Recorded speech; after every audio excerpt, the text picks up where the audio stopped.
welcome to the Jiu-Jitsu Project podcast. It's our very first podcast. We're here with myself, Professor Mike Geary, Professor Cassio Cardosi, and our student Leo. Yes, sir. So this is our first podcast. We're just seeing, like exploring Jiu-Jitsu, exploring questions that students have about Jiu-Jitsu.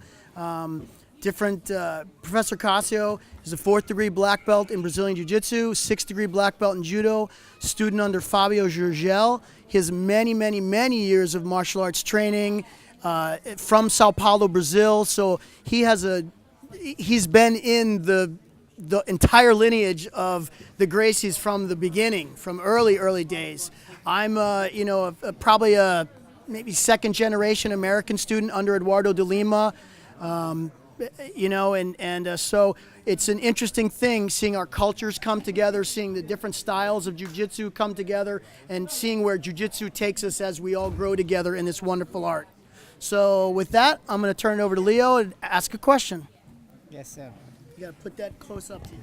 So I would like to ask both of you, what was the most interesting thing about Jiu-Jitsu career? I think the Jiu-Jitsu have a really good techniques for everybody. It's possible you use a Jiu-Jitsu. The guys have a lot of injuries, have amputate members, because Jiu-Jitsu have a different routes, different techniques for everybody. It's good for health, it's good for your safe, it's good for your mind, because you start more comfortable, more security, and more strong for our life. I think this is really important in Jiu-Jitsu.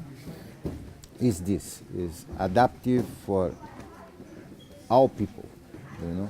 This is really good. You started to play box. You need amounts for really good punches, for techniques.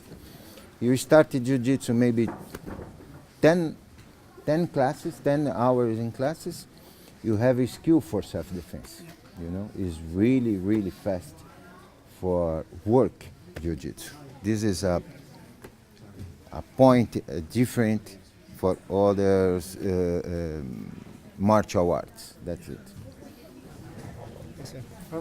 Professor Mike, you had one of the brigadier school. You're very humble. How much you meditate, or how you gonna get these things? You're very nice with people. That's my question, because. What's your question? Are you doing meditation or something? Because very nice with people. I think your patient is very good. I noticed that. So I do a little bit of meditation, not nearly as much as I should. Jiu-Jitsu to me is a meditation. Jiu-Jitsu is a meditation. You're thinking when you're in the middle of a Jiu-Jitsu match, it's kind of hard to think about the problems that you have at home, problems that you have at work, the bill that needs to be paid. Oh, I got to go groceries. When you're defending a choke, it's impossible to think about those things. You have to think about what's going on in the second and deal with it.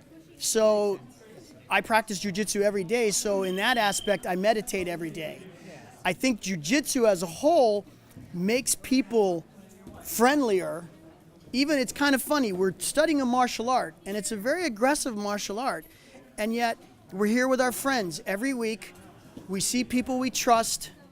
We're not punching and kicking each other in the face, so we can go full out. Yeah, this is another point for Jiu-Jitsu. You put in submission your opponent, but promote injuries. Yes. Because kicking, punching, you have levers, different levers for submit the guy. You can go at your own pace too. Yes. Someone that's not as athletic, maybe they're going to go a little bit slower, And if they know, okay, all I have to do is tap if I get in a bad, a bad position, or not a bad position, but in a submission, you tap, Yes. it stops, we get to go again. Yep. So I think, to answer your question, Leo, I think practicing jiu-jitsu makes you a better person, makes you more friendly. Sure.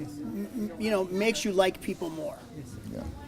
I'm gonna have one question because, for example, have you had anybody who you can teach really good, like master of you, like a? For example, when I was teaching, I wanted to get somebody make good as me. It didn't happen because a lot of people, it's not possible. Because a lot of people, they're not dedicated that much. Not as dedicated. So has anybody had somebody like you, like another you, copy of that? Because I never get a chance to meet it. I'm thinking this. You started to assistance and teaching. You put more skills in your mind. You understand me? I know understand completely the question, but you start. For me, in my time, because jiu-jitsu is different, its techniques change all time. It's involving all time. It's really important, The guys is more flexible, the guys is more tall, the guys is more strong. You need to play different techniques for this guy. And I think in my time, I remember out the mat, I have a book and started to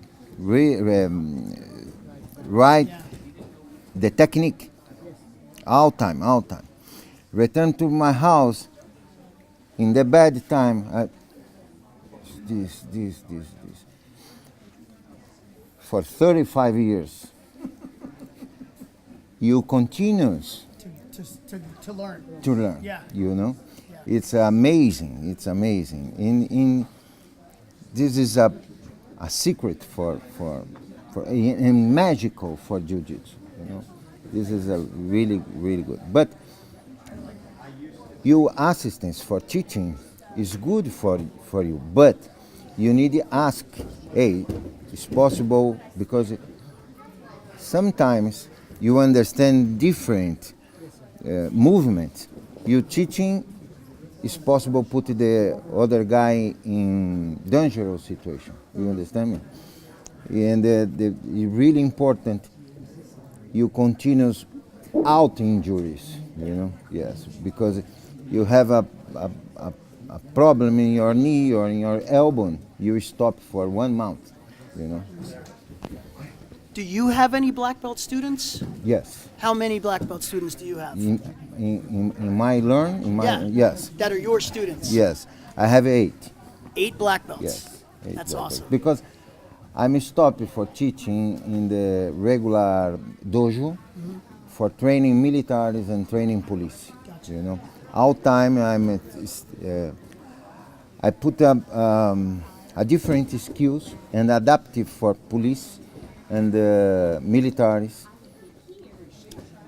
And this job have a premium, prêmio, como que eu vou falar prêmio?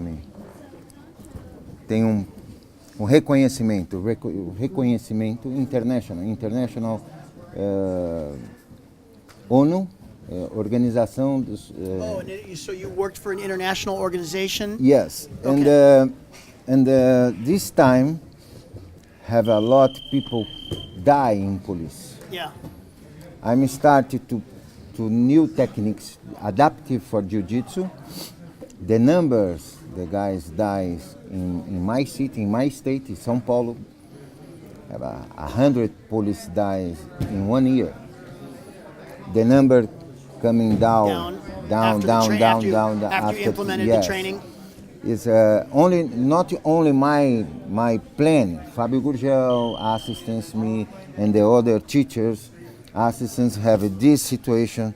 I need a solution for this problem. You understand? In Brazil, I know in Tokyo, for example, the police in Tokyo have to train. That's a requirement. They have to train every day, I think several hours. Mandatory. Mandatory, yeah. Is that the same in Brazil? In the student time, yes. And after this, After the like student time, the academy? yes. Yes. Yes. After the student academy, in the special operation team, you have a mandatory training too.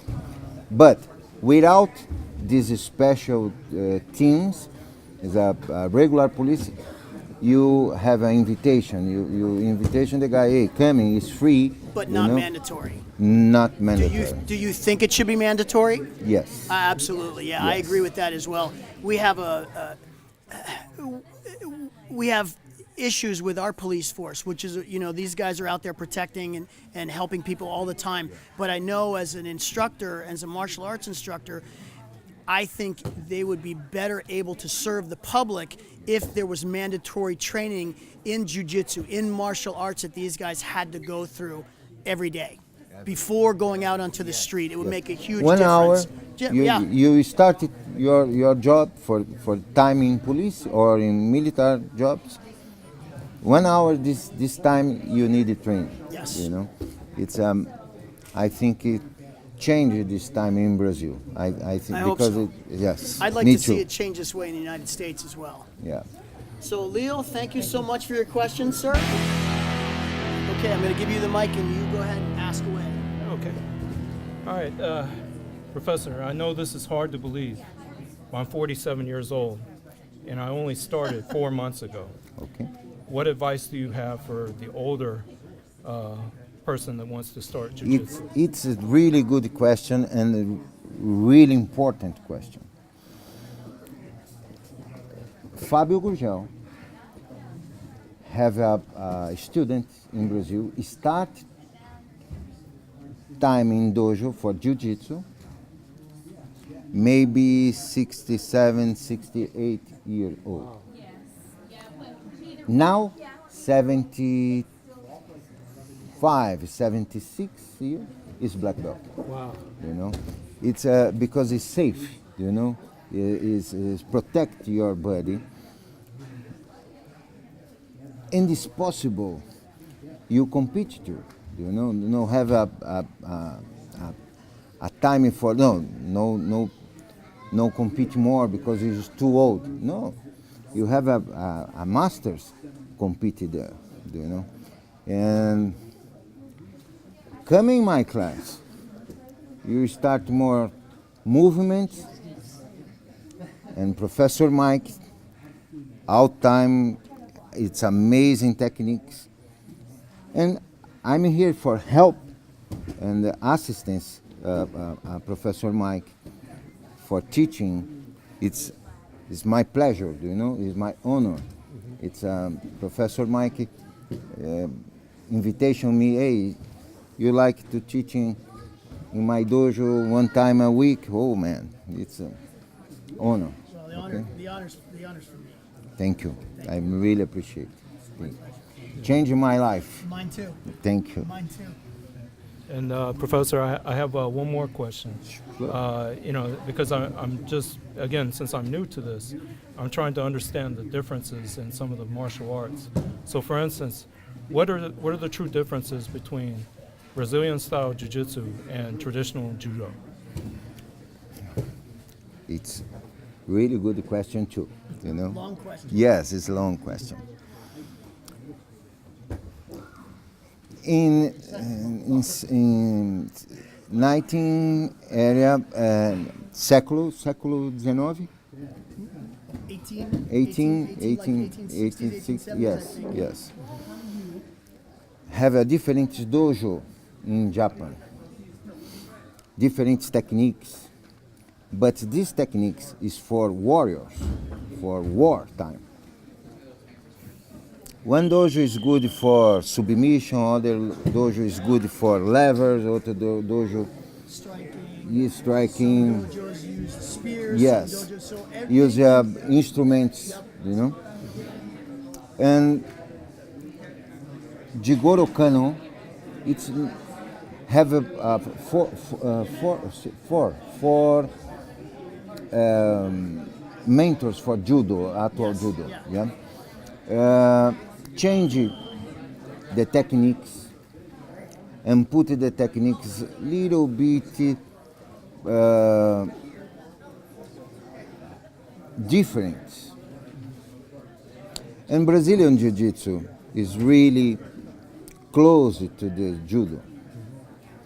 But judo starts and continues for the throw the guy.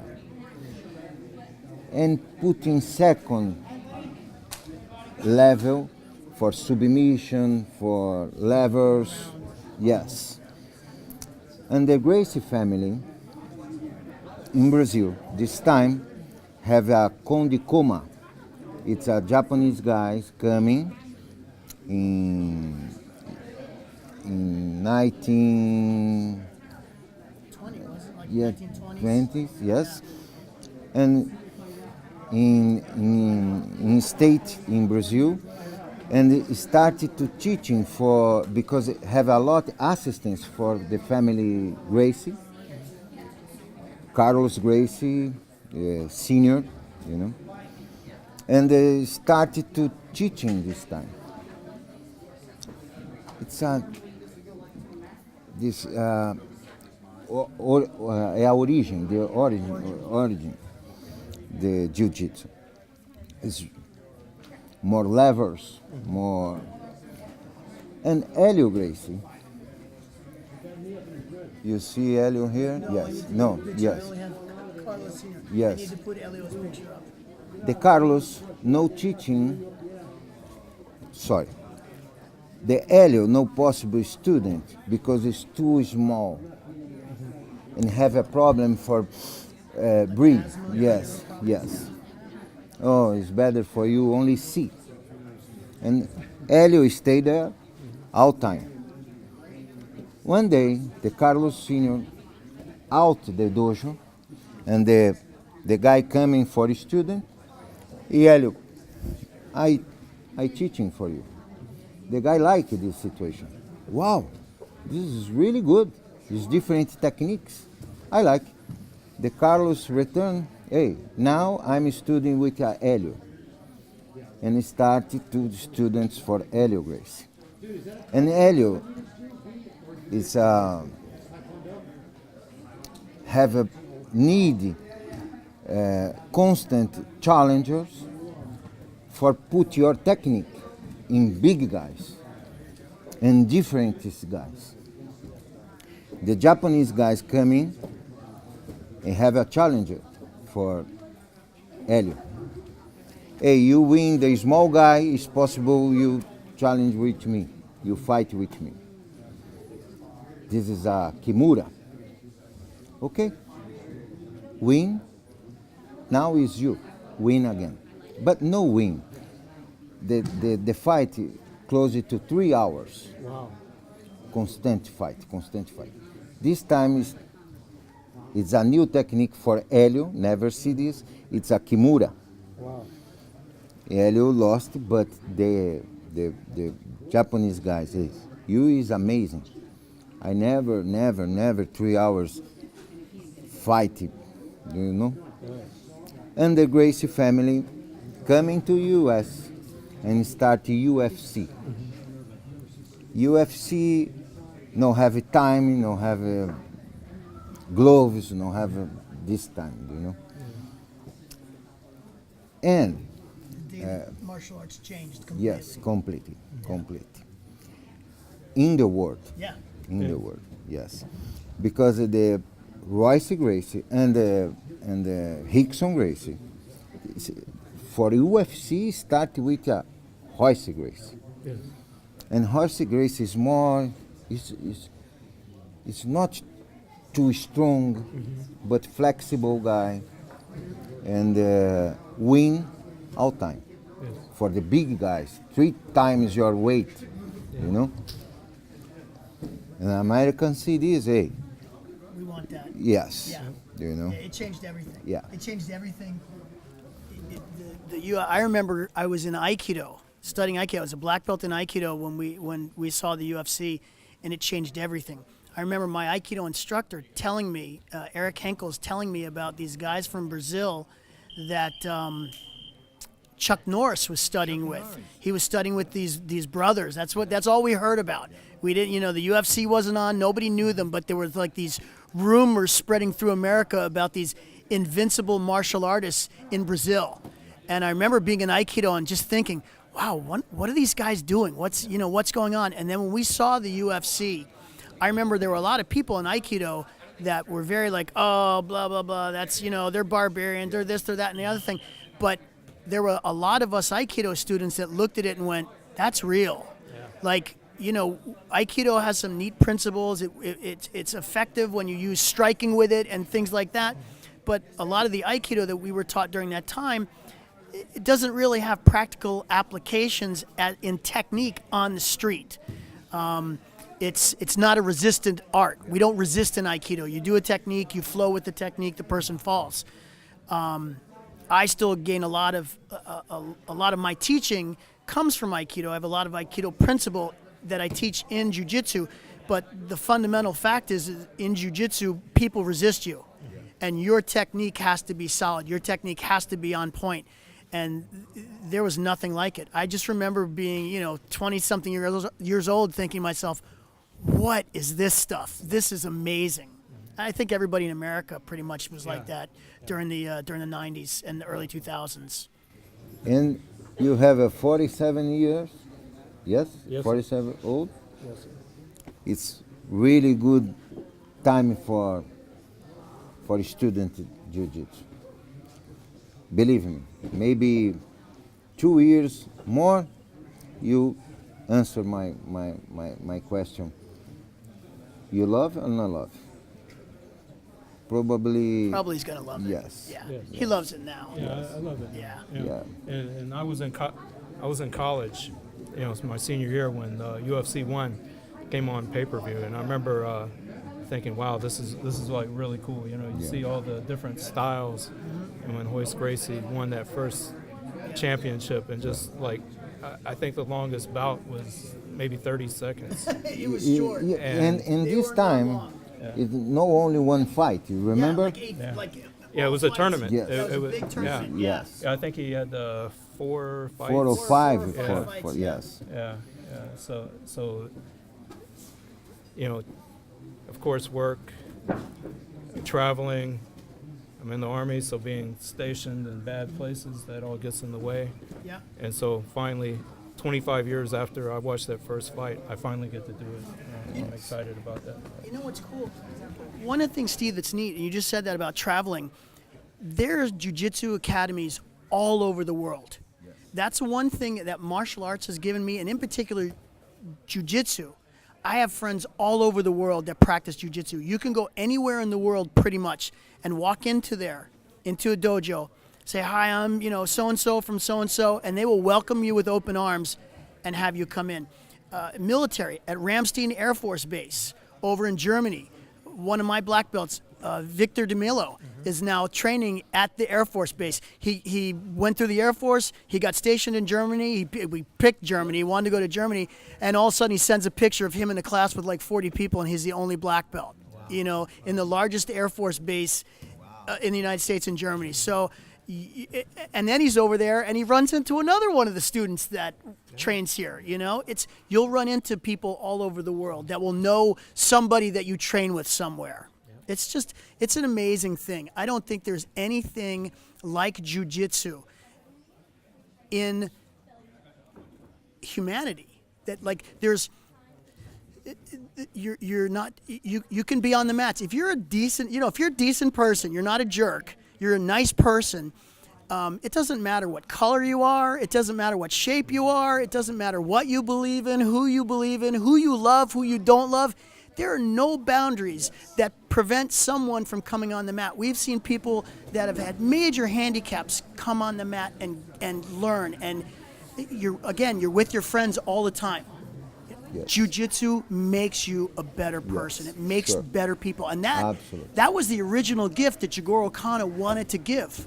When Jigoro Kano thought about giving judo remember that the Meiji Restoration happened and the West forced Japan open. Yes. So Japan was a feudal empire that all of a sudden had to change. Jigoro Kano's book, it's several of his books, he talks about that, that he wanted to give something, a gift from the Japanese people to the world that could make the world better. Yes. And I don't think he even realized at that time. They were thinking more in terms of education and physical fitness and stuff like that. Yes. I don't even know that he was thinking about the psychological aspects. Just the fact that jiu-jitsu makes you happy. Yeah. That you walk away after a class smiling. And too close. Yeah. You know, it's too close. No, We're have friends. Other, yes. No, you have to trust people. You gain unbelievable friendships in Yes. jiu-jitsu like you've never seen. So, thanks for your question, Steve. Appreciate that. Absolutely, sir. Thank you so much. Thank you.